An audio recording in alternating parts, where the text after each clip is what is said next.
Alô, sejam todos muito bem-vindos a mais um Clube do Livro.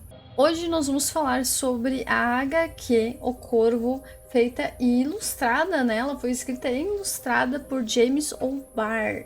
E é uma obra de arte, né, gente? Virou um dos grandes obras góticas. Vou falar sobre a história em si, os traços, depois a gente pode falar um pouquinho sobre as diferenças da adaptação, daquela que foi feita em 94, né, 1994, e nós também podemos falar sobre as outras adaptações que tiveram outras, só que como elas não fizeram tanta fama, muitas pessoas não conhecem. Quando eu falei que eu ia falar sobre O Corvo, todo mundo, assim, uma galera já chegou perguntando: ah, é do Edgar Allan Poe, lá é o conto do Corvo? Não, calma. Vai ter um clube do livro sobre o Allan Poe, com certeza, mas bem mais pra frente eu tenho que preparar bem mais material, porque é muito material que ele tem. Em O Corvo, escrito e ilustrado por James O'Barr, o personagem principal, Eric Draven, é assassinado junto com sua esposa por um grupo de arruaceiros e criminosos. Então, durante a Noite do Demônio, como é conhecida a noite anterior ao Halloween, Eric retorna ao mundo dos vivos, sendo guiado por um corvo. Assim começa sua busca por vingança contra aqueles que acabaram com toda a sua felicidade e esperança. Isso é um apanhado geral sobre o que vocês vão encontrar aqui. E muitos já conhecem essa história por causa do filme, que ficou famoso, não só porque ganhou vários prêmios, mas também porque teve a morte trágica do ator protagonista Brandon Lee. De qualquer forma, vamos recontar ela hoje e acrescentar algumas curiosidades e análises. Eu vou tentar não dar muitos spoilers, mas é bem provável que tenha alguns pequenos de vez em quando. É sempre muito difícil você fazer um review completo sem dar spoilers. O Corvo é considerado uma poesia, como uma forma do autor se expressar e liberar seus sentimentos profundos através da arte, como forma de linguagem. Poesia é diferente de poema, daqueles que geralmente aprendemos na escola, sabe? Poema é uma forma de escrita, de construção textual. Poesia é a forma de expressão.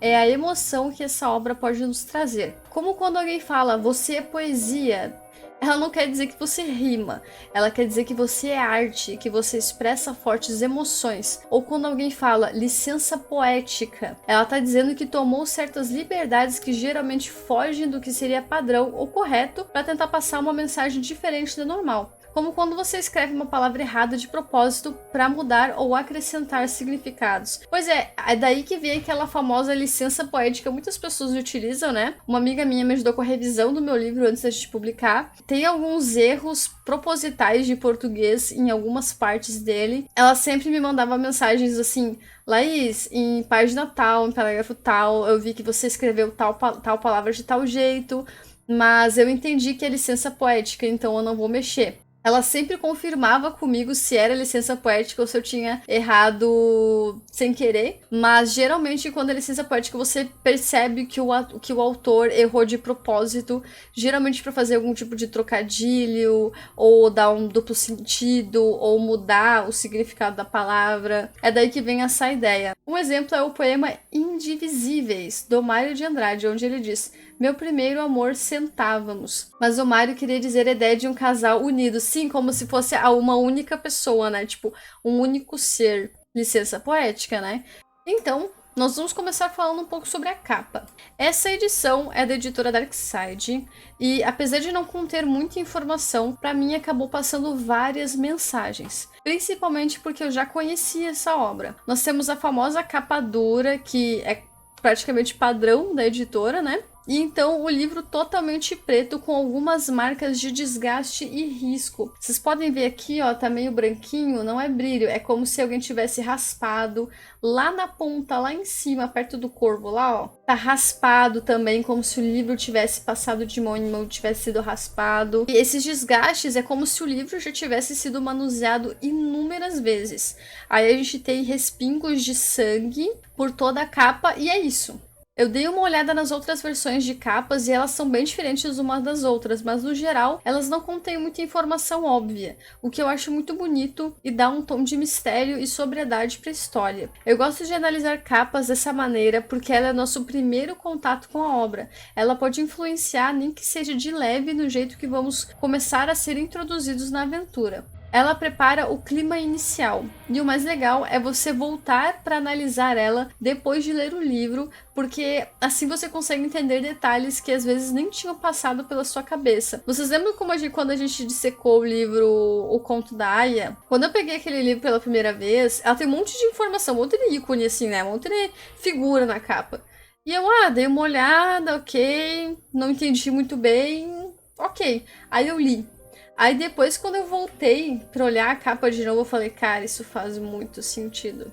Então, por eu já conhecer a obra, o que me passou foi o seguinte: o Preto Infinito me passou uma ausência. Quando a capa é totalmente branca, sempre me passa uma sensação de ausência, mas que vem de calmaria e possibilidades, como uma tela em branco.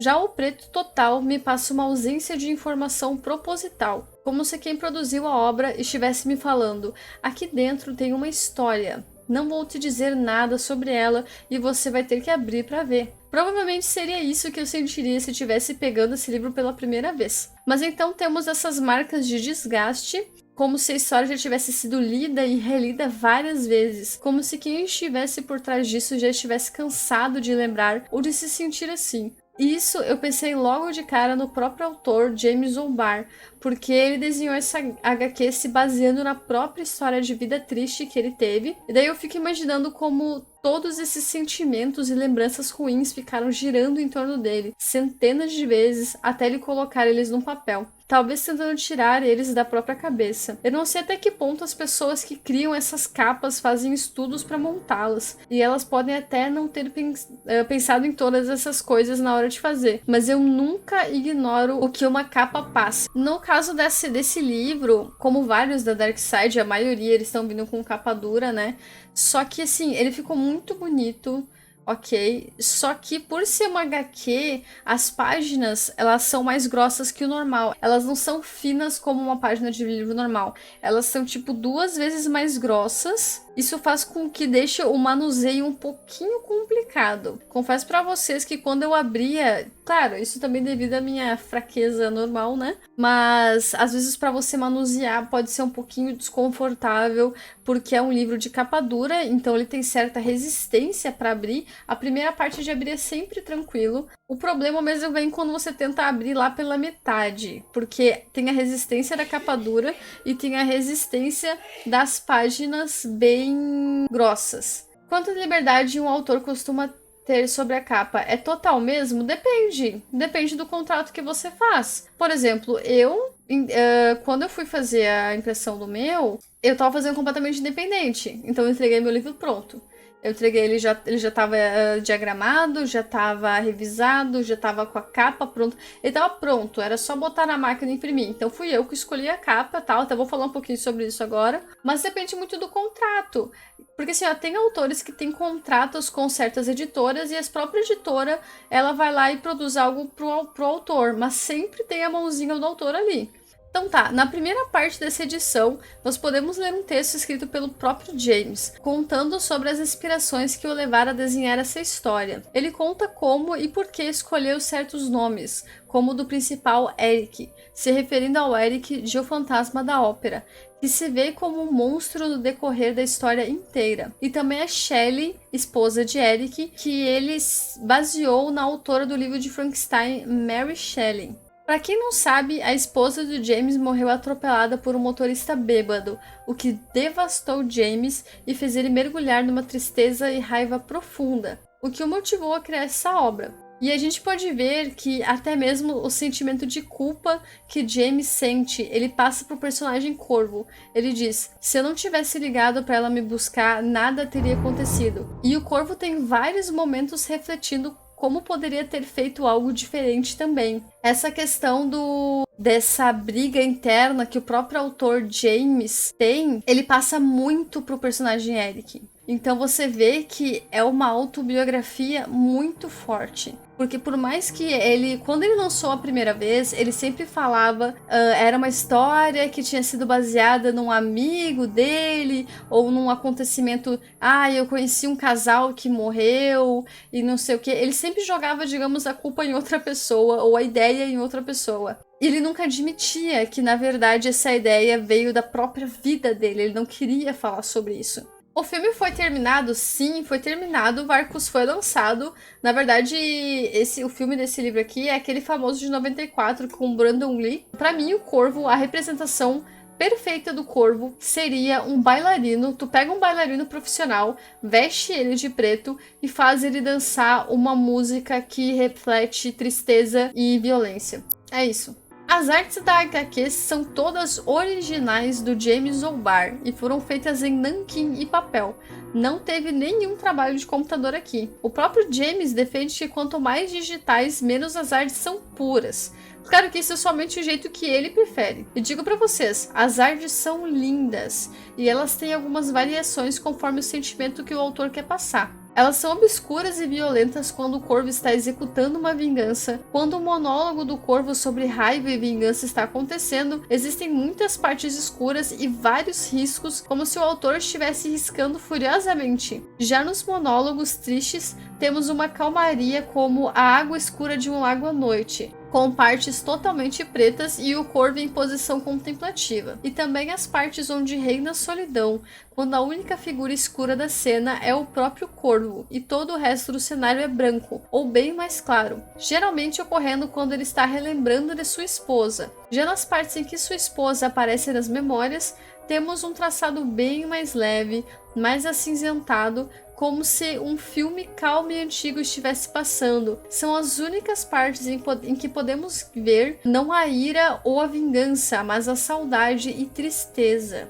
Então, no próprio traçado dentro da história aqui, vocês vão ver várias variações conforme o sentimento que ele quer passar na hora. Isso é um detalhe muito importante, isso é um toque muito delicado, assim, muito sentimental que ele traz para a obra dele. Até o próprio jeito de desenhar dele varia, que ele desenha o corvo de um jeito, aí depois de uma outra ele desenha o corvo de um outro jeito. Os próprios traços do Eric, que na verdade o Eric é o personagem antes dele virar o corvo, né? Então os traços do rosto do Eric, eles são bem suaves, bem harmônicos, bem calmos, quando ele tá relembrando do passado dele com a esposa dele, e já quando vem a imagem do corvo e da ação do corvo, você quase não dá pra dizer que é a mesma pessoa. Você vê que alguns traços são iguais, porque é a mesma pessoa, mas você vê que ele tenta fazer com que você entenda que aquele não é mais aquele mesmo ser humano que era antes. As cenas do corvo fazendo mind games na mente do Eric são angustiantes, Eu sempre digo o seguinte, é impossível você escrever ou falar algo de valor sobre uma coisa que você não conhece. E também que é muito perigoso você tentar escrever ou falar sobre algo que você não viveu. Por que perigoso? Porque você pode conseguir fazer um trabalho bom se tiver a preocupação e a delicadeza de realmente tentar entender a vivência de terceiros antes de falar sobre o assunto. Mas isso não é algo fácil e exige dedicação, porque não é algo que você sentiu na pele e pode cometer vários erros ao tentar explicar. Por isso, é muito fácil identificar quando um autor escreve sobre algo que ele não sabe ou nunca sentiu quando ele faz por fazer. Da mesma forma que é extremamente envolvente quando você consegue sentir que o autor sabe exatamente do que ele está falando. E é assim que eu me senti com o Corvo. Durante a leitura você consegue sentir o quanto o personagem está sofrendo. É um sentimento tão forte que até parece material, como uma onda de pressão em você. E pessoas que passaram por alguma coisa parecida, como a perda de um ente muito querido, com certeza serão muito impactadas. Mas não somente elas, qualquer pessoa que tenha passado por um momento de tristeza extrema vai conseguir entender e sentir perfeitamente o que essa obra traz. E quem não sentiu tamanha infelicidade poderá ter um gostinho de como é quando isso acontece. Mas é isso, por que eu iria querer sentir essa tristeza, né?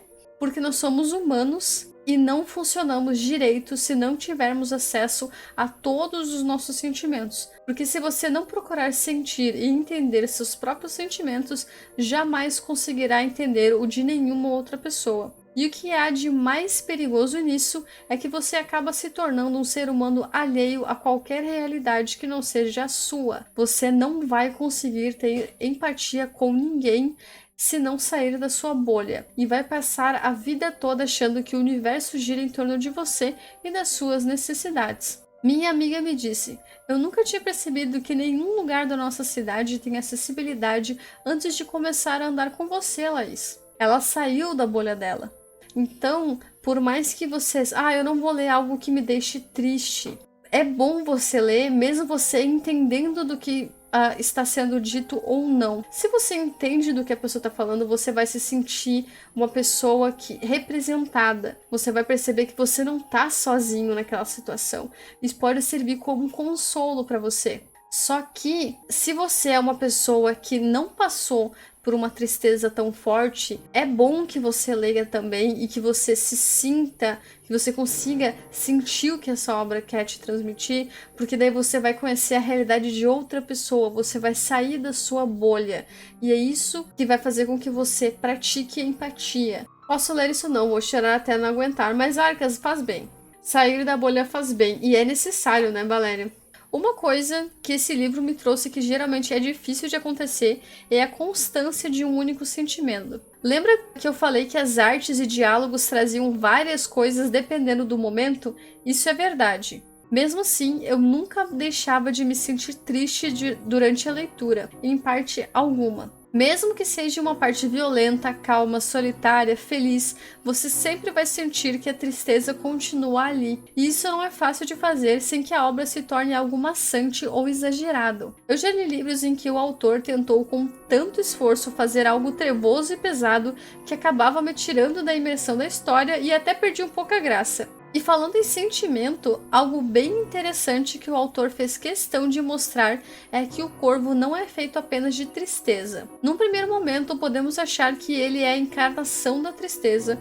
Eu até me refiro a ele desse jeito às vezes, mas não é 100% assim. Em alguns trechos da HQ, vemos ele conversando com uma menininha que acaba conhecendo durante uma de suas andanças. Nessa parte, ele mostra pra gente que ainda existem sentimentos bons dentro dele, que ele sabe que está afundado em tristeza profunda, mas ainda resta aquela pitada de esperança de que pessoas boas possam ter momentos felizes na Terra. Ele vê naquela menina a inocência e pureza de pessoas como sua afinada esposa. Isso reacende aqueles pequenos detalhes de felicidade dentro da trama. Tu vê essas certas nuances. Apesar de que você vai ter uma constante de tristeza, ela vai ter nuances dentro da história. Você vai sentir que em partes essa tristeza aumenta bastante, em outras que ela diminui para dar vazão a algum outro sentimento como solidão ou como calmaria, ou até como um pouco como felicidade e esperança. Vocês vão ver que ela vai dando vazão para outros sentimentos aqui e ali. Isso é muito importante na história, porque apesar de ser uma coisa sutil, funciona demais e faça com que você não fique enjoado da mesma coisa o tempo todo e faça com que a obra não pareça uma forçação de barra. Vamos falar sobre algo que geralmente me incomoda muito nas obras, porque na maioria das vezes é retratado com muita falta de cuidado. Essa obra também trata sobre violência sexual como parte dos eventos que desencadearam tudo. Apesar de nos referirmos a isso como violência sexual, ela não tem nada a ver com o sexo, e tem esse nome apenas porque geralmente envolve órgãos sexuais. Esse tipo de violência tem a ver com dominação, violência bruta, tortura física e psicológica. É isso que ela representa, e não sexo.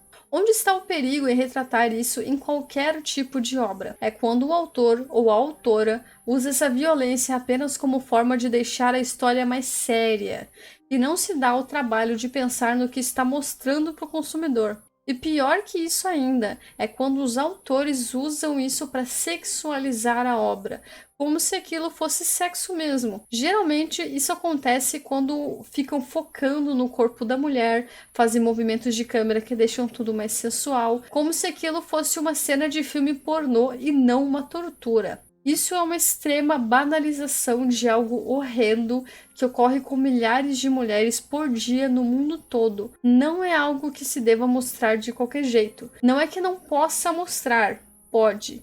Afinal, a violência é algo real e tem que ser debatido e mostrado, mas sempre com o cuidado que esses assuntos merecem. E eu vejo autores banalizando o tema para deixar suas histórias mais complexas ou mais fortes. Tem autores, para vocês terem ideia, tem autores, isso é recorrente pra caramba. Eles geralmente representam uma mulher lá que ela é ou muito chata, ou muito mimada, ou muito pura, ou muito inocente. Aí ela passa por um desses atos de violência e do nada eles utilizam isso como ferramenta para amadurecimento dela. Como se depois ela passou por isso, ela é uma pessoa vivida, ela é uma pessoa mais forte, ela é uma mulher, ela é não sei o que lá, isso transformou ela. Gente, isso não transforma ninguém em nada bom. Isso é um trauma. Então, depois de um ato de violência, você não tem uma mulher mais forte ou um cara mais forte. Você tem uma pessoa traumatizada. E eu vejo autores, tanto homens quanto mulheres, utilizando violência sexual como forma de amadurecimento de personagem. O que é uma imbecilidade gigantesca e, principalmente, é uma maneira escancarada de você dizer que você não sabe do que você está falando e que você não conhece ninguém que passou por isso. Porque você não precisa nem ter passado por isso. Se você conhecer alguém que passou por isso, vocês já vão ter a mínima noção de que isso é bizarro e de que isso é uma tortura, de que isso não é para ser tratado como banalidade de forma alguma. Você é uma pessoa que passou por isso, ela vai ter momentos horrendos, pode ser que ela acabe nunca superando na vida dela, pode ser. Só que se ela conseguir superar, conseguir se erguer de novo, aí sim você vai ter uma pessoa amadurecida. Não porque algo dessa ruindade aconteceu com ela, mas porque ela superou algo dessa ruindade. Entendeu? E isso não é necessário para amadurecer alguém. Aí que tá. Quando eles representam que houve a violência, mostram como foi, ok? Mas nunca mais falam o assunto. Nunca mais falam como foi a vida dessa pessoa depois, o que ela fez para passar. Pô, você tocou no assunto. Você não pode simplesmente mostrar isso e fingir que isso não aconteceu depois. Porque pra plateia, pro consumidor que tá ali assistindo, na cabeça dele, basicamente houve isso e depois GG, depois ela tava bem de novo. Não é isso que acontece na vida real. Por isso que eu digo que é muita falta de cuidado, é muita irresponsabilidade você mostrar algo e depois fingir que não aconteceu. Por que eu digo que essa história aqui do Corvo, ela não se encaixa nessas exemplos que eu dei agora? Porque apesar de sim, é uma história em que houve violência com ele, com a mulher dele, e ele volta pra matar todo mundo. Vingança, é isso. No primeiro momento você pode pensar, nossa, mas isso é muito clichêzão, tipo, isso exatamente entra nesse estereótipo que você acabou de falar. Por que não? Porque durante a trajetória do Corvo, em que ele busca as pessoas para fazer a vingança dele, existe toda uma recapitulação que mostra quem era essa mulher, como era, foca muito na questão principalmente até nem só em quem era a mulher, mas principalmente foca na relação dos dois e no peso dos sentimentos que ambos tinham um com o outro. Então, ela não tá aqui só para ser a sombra da infelicidade dele, como é feito em muitas das histórias. Ela tá aqui para ser a própria essência do Corvo.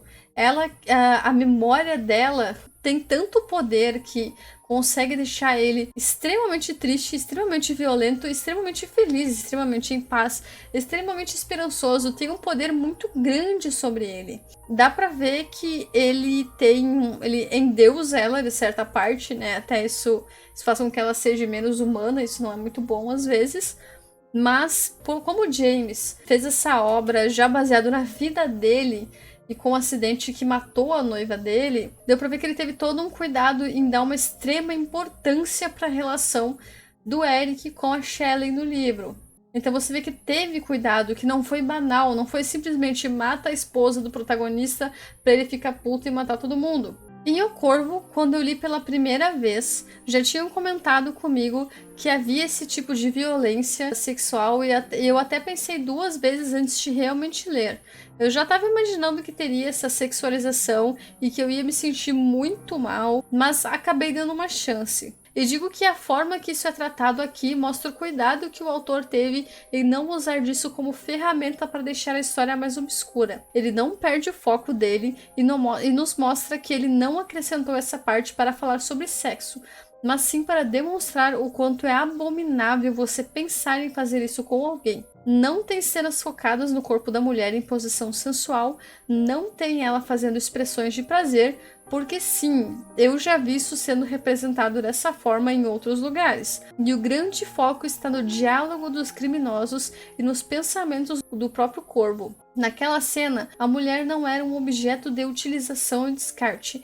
E apesar desses assuntos serem bem desconfortáveis para mim, eu não me arrependi em momento algum de ter lido essa obra inteira e agradeço por existir autores como James que pensam nesses quesitos, que têm essa sensibilidade de saber o que é importante para a obra e o que utilizar como ferramenta ou não. Sobre o símbolo do corvo. Acredito que o autor escolheu esse animal porque corvos têm vários significados que encaixam bem no que a obra traz. Dependendo da cultura ou país que estamos falando, o significado muda um pouco. No geral, podemos dizer sobre o corvo que ele representa sabedoria e astúcia e que ele é o mensageiro ou aquele que guia, mostra o caminho. Em alguns locais, ele é considerado a própria representação da morte. E o interessante é que nessa HQ ele parece ser algo como a consciência do protagonista. Talvez aquela única parte ainda sã que tenta manter Eric no caminho certo o máximo de tempo possível. Ele viaja junto com o Eric para dentro das suas memórias e tenta fazer com que ele não se perca nos momentos ruins. A relação deles é bem interessante e realmente ele funciona como essa espécie de guia, como essa espécie de corda que vai com o Eric nas memórias dele durante quando ele tá relembrando as memórias com a esposa dele, tanto as felizes quanto as ruins, né? E o corvo tá sempre lá dando dicas pra ele do que olhar, do que não olhar, de que ele tem que sair daquela memória porque vai ficar ruim, ou ele tem que não ir pra tal lugar. Enfim, é muito legal porque essa relação deles é bem tocante, é bem sentimental mesmo. A gente vai falar um pouquinho agora sobre as inspirações do autor e sobre o próprio autor. E depois nós vamos falar um pouco sobre o filme e livro versus filme. A inspiração para essa história foi uma tragédia que aconteceu de verdade na vida do autor James Zombar. Na época, ele estava com os documentos do carro vencidos e não podia dirigir porque senão teria o carro apreendido. Então ele ligou para sua namorada, que não tem o nome revelado em nenhum momento, e pede para que ela busque ele para que não dê nenhum problema. Só que no caminho até James, a namorada dele se envolve em um acidente ocasionado por um motorista que estava bêbado e ela acaba morrendo. A partir desse momento, o inferno pessoal de James começa. Ele sofre em uma mistura de luto e pura tristeza, com uma culpa gigante. Para ele, se ele não tivesse deixado os documentos do carro expirarem, não teria precisado da carona dela. Ou se ele tivesse ido a pé, ou se tivesse ligado para ela alguns minutos mais tarde. Enfim, ele passa a se torturar psicologicamente e aí vem a ideia de colocar tudo isso no papel. Ele alterou o motivo da morte dos personagens e eu entendo bem o porquê. Na história da HQ, o protagonista precisava de um forte motivo para voltar e buscar vingança. Qual o motivo mais forte se não matar todos os envolvidos no ataque, né? Nessa história real de vida do James, foi um cara bêbado, então um cara erradíssimo, matou a namorada dele. Então não houve violência sexual, nem nada do tipo, mas ele realmente perdeu a namorada dele por imprudência de alguém, né, por desvio de caráter de alguém. Apesar dessa história não ser autobiográfica, nós podemos ver diversas semelhanças com a vida de James. Um amor fortíssimo que terminou em tragédia, todos os planos que o casal tinha para o futuro juntos, como se casar, ter a casa dos sonhos, ter filhos, isso tudo é mostrado nas lembranças do corvo. Sem falar em toda a tristeza e solidão que a HQ transmite para mostrar o quanto James sofre e vai continuar sofrendo para sempre. Porque a dor começa a perder força com o tempo, mas o sentimento forte assim jamais some por completo. O que também é mostrado é a podridão do ser humano, as várias falhas de caráter que os homens têm. Isso é evidente nas próprias ações dos criminosos durante todo o decorrer da obra. E lembra que o responsável pela morte da sua namorada na vida real também o fez por desvio de caráter, já que alguém que decide dirigir, mesmo estando bêbado, está assumindo o risco de matar alguém no trânsito. E essa história é algo tão pessoal pro James que ele passou muito tempo tirando e colocando ela de catálogos, se arrependendo da exposição, mas depois acaba voltando atrás e liberava a história de novo. Ele começou a desenhar ela lá em 1981 e só foi publicar mesmo por volta de 89, para vocês terem uma ideia da responsabilidade que ele tinha com essa história. E dentro da história, tanto nos devaneios quanto nas falas que o corvo recita durante os assassinatos, nós vemos vários trechos de poemas e músicas de autores que serviram de inspiração devida para o James. Ele cita o Edgar Allan Poe, Baudelaire e outros, e também tem o trecho de uma das músicas da banda Joy Division, que serviu como grande consolo para o James na época em que sua namorada morreu.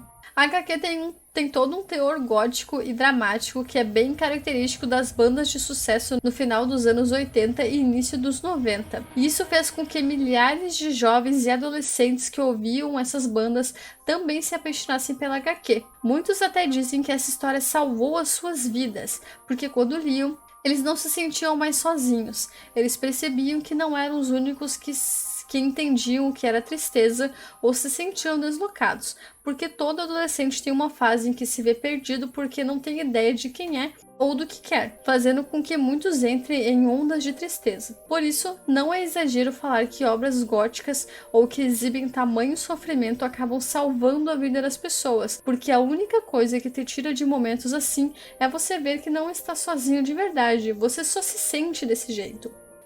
Quando você se sente entendido, você não se sente tão sozinho, né? Isso tem uma força muito grande para quem tá sofrendo.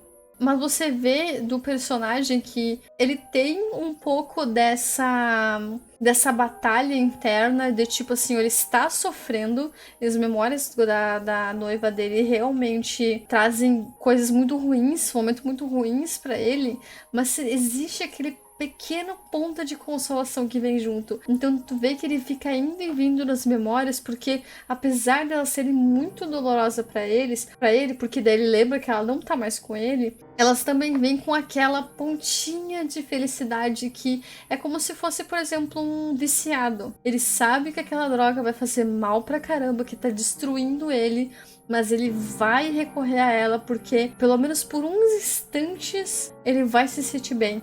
Depois vai vir toda aquela carga explosiva que vem com a droga, né, com as consequências dele ter utilizado ela, mas só pelo aquele único momento de possível prazer ali, aquela pontinha, ele vai recorrer a ela. E é um pouco essa a postura que o Eric tem durante as lembranças. Vamos para o livro versus filme? A primeira adaptação cinematográfica de O Corvo foi feita em 1994 e foi considerada uma obra de arte. Lá no início dos anos 90 estava bem alta a adaptação de quadrinhos para o cinema. Também estava bombando os filmes com teor e atmosfera gótica. Então acabou que O Corvo encaixou perfeitamente na época. O filme teve o mesmo nome que a HQ e foi dirigido por Alex Proyas. No papel principal estrelou Brandon Lee, filho de Bruce Lee. Brandon infelizmente morreu durante as gravações devido a uma imprudência da equipe e do diretor de filmagens, mas depois que ficou oficialmente registrado como um acidente de filmagens mesmo. Durante as gravações foram utilizadas armas de verdade, o que era bem comum e até seguro, já que se não tivesse pólvora ou munição real, nada aconteceria. Mas então houve um engano, em algumas cenas era colocado somente pólvora no cano da arma, para que nada fosse disparado e apenas um clarão aparecesse na ponta do cano, simulando um tiro. Em outras cenas era utilizado somente uma bala sem a pólvora, para que pudessem gravar o cartucho caindo no chão. Diversas cenas já haviam sido gravadas e tudo andava muito bem, até que num determinado dia, o responsável principal pelas vistorias dos equipamentos como armas e munições não pôde comparecer às filmagens. Mesmo assim, o diretor decidiu continuar as gravações, achando que nada aconteceria. Foi nesse dia, durante a cena de assassinato do personagem Eric, que é mostrada no início do filme, mas foi deixada para ser gravada no final, que uma das armas não havia sido verificada. Assim, quando o ator que faz o bandido aperta o gatilho, com a arma praticamente encostando na cabeça de Brandon, realmente acaba o ferindo. Ninguém sabia, mas tinha restado uma bala no cano da arma para as cenas dos cartuchos. E como eles tinham colocado bastante pólvora para fazer o efeito da luz, a pólvora acabou empurrando a bala para frente com muita força, acertando a cabeça de Brandon. Brandon foi parar no hospital e passou por mais de 10 horas de cirurgia. Mesmo assim, não resistiu e morreu durante o procedimento. Esse caso é muito estranho, já que foi uma série de coincidências que levaram ao acidente. O responsável pela vistoria não poder ir, terem pegado uma arma que ainda tinha uma bala para fazer a cena do brilho, e foi comentado que, como a bala estava no cano e não no cartucho, ainda existia a chance de Brandon não ter morrido e apenas ter se machucado, já que a bala não tinha a força real de um tiro. Mas como a cena que estava sendo gravada era um tiro com a arma quase encostada na cabeça de Brandon, o resultado era inevitável. Isso realmente é muito bizarro, porque assim, gente, foi literalmente um apanhado de coincidências. Igual o pai, nunca ninguém provou que matou Bruce Lee misterioso. Sim, até as pessoas acreditam que a mesma maldição que matou o pai, matou o Bruce e matou o Brandon. Porque como a bala não tava no cartucho, a munição não tava no cartucho, quando você dispara, ela não tem aquele impulso que uma bala real teria. Eles literalmente botaram a bala no cano da arma. Como tinha pólvora enfiada lá pra fazer aquele brilho. Tá ligado quando alguém aperta a arma antigamente no cinema, quando utilizavam armas de real e só sai aquele brilho na ponta? Quer dizer que só tinha pólvora. Quer dizer que não tinha a bala. Então faz o brilho, mas nada disparado. Só que daí eles simplesmente pegaram uma arma que ainda tinha uma das balas no cano, porque foi gravada aquela cena. Você com certeza já viu essa cena. A cena que alguém tá disparando uma arma e daí a câmera move pro chão e nos pés da pessoa tá caindo um monte de cartucho vazio. Pim, pim, pim. Essas cenas assim, tem tudo que é filme, principalmente filme antigo, botaram muita pólvora para fazer o brilho. Só que, né, aconteceu, a pólvora acabou empurrando com muita força. Se o Brandon tivesse bem mais distante, bem mais longe, provavelmente só teria ferido ele, porque não tinha força suficiente para perfurar como um tiro de verdade. Só que era justo, coincidentemente, era a cena do assassinato do personagem principal. E o Eric, ele morre com uma bala que é atirada quase encostada na sua cabeça. Então, tipo assim, ó, não tinha nem como desviar. O caso deu muita repercussão e vários artistas e familiares se pronunciaram com mensagens de luto e de apoio. As gravações foram interrompidas e todos ficaram em choque. Depois de algum tempo, e até com o apoio de familiares, as gravações foram finalizadas com a ajuda de dublês, até porque faltava bem poucas cenas.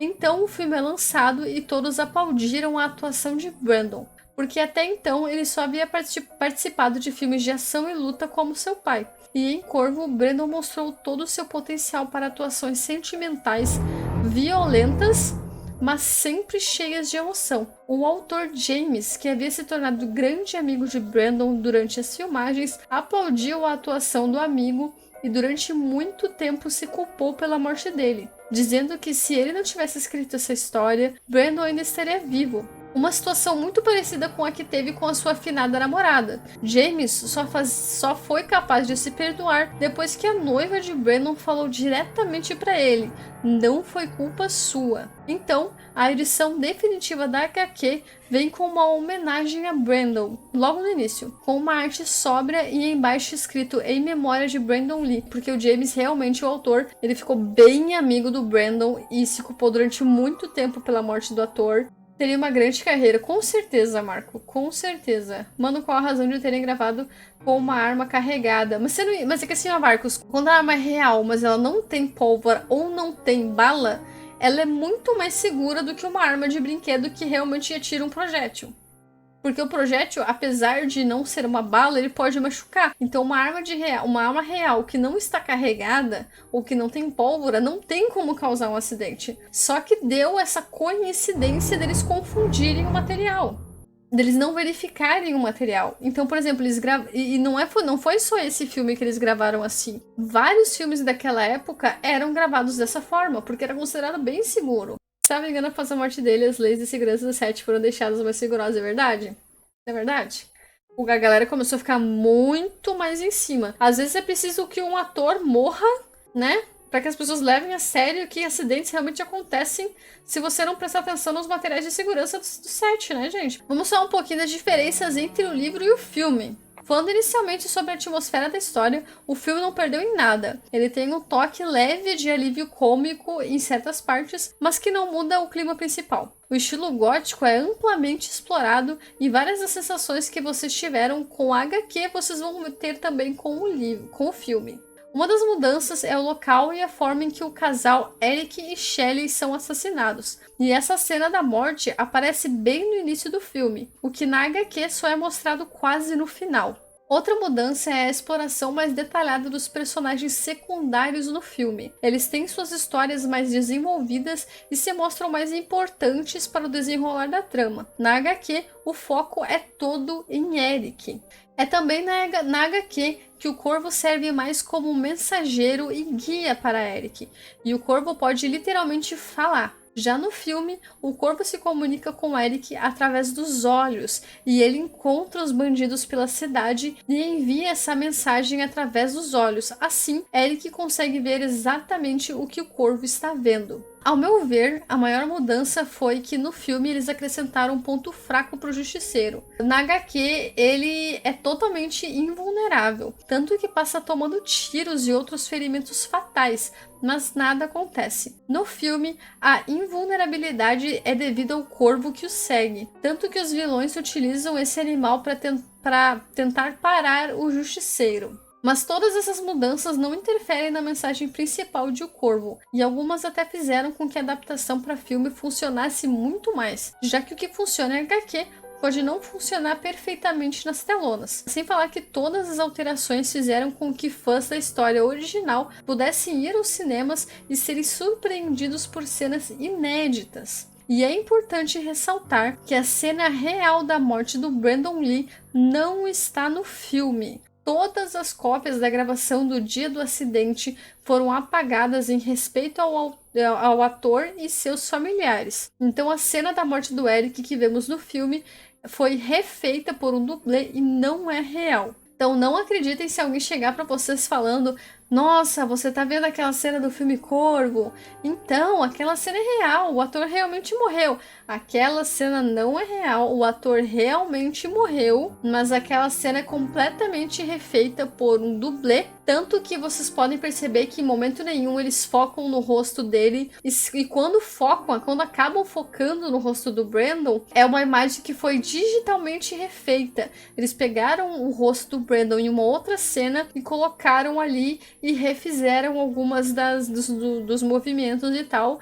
A cena dele correndo no telhado parece que também, sim, porque assim, a cena que ele tá correndo no telhado, se não me engano, é só umas cenas que ele corre assim, e que tipo, não dá pra ver o foco do rosto dele, só dá pra ver ele pulando e rolando isso e aquilo. Tu vê que eles não focam em momento nenhum no rosto dele, né? Então tu vê que na verdade é um dublê. Então essa cena foi gravada depois que ele faleceu. Os próprios familiares do Brandon incentivaram a continuar as gravações, até o próprio James não queria continuar, mas eles convenceram a continuar e tal, principalmente por respeito à memória do Brandon, e por eles conheceram o Brandon, eles falaram que ele iria querer que fosse divulgado, que fosse, enfim, né, pô, já que ele morreu fazendo o Brandon, eles acreditaram que o Brandon iria querer que colocasse um ponto final e que não simplesmente jogassem tudo fora.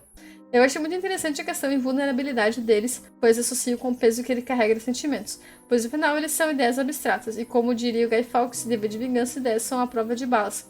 Sim, só que, tipo assim, eu entendo essa mudança que eles fizeram no filme, até porque o filme virou um pouco mais ação do que tem bastante ação na HQ, mas o filme virou um pouco mais ação. Eu acho que eles tentaram fazer com que existisse uma possível ameaça ao nosso anti-herói, porque, por exemplo, assim, muitas pessoas não achariam tanta graça no filme se ele fosse completamente indestrutível como ele é na HQ.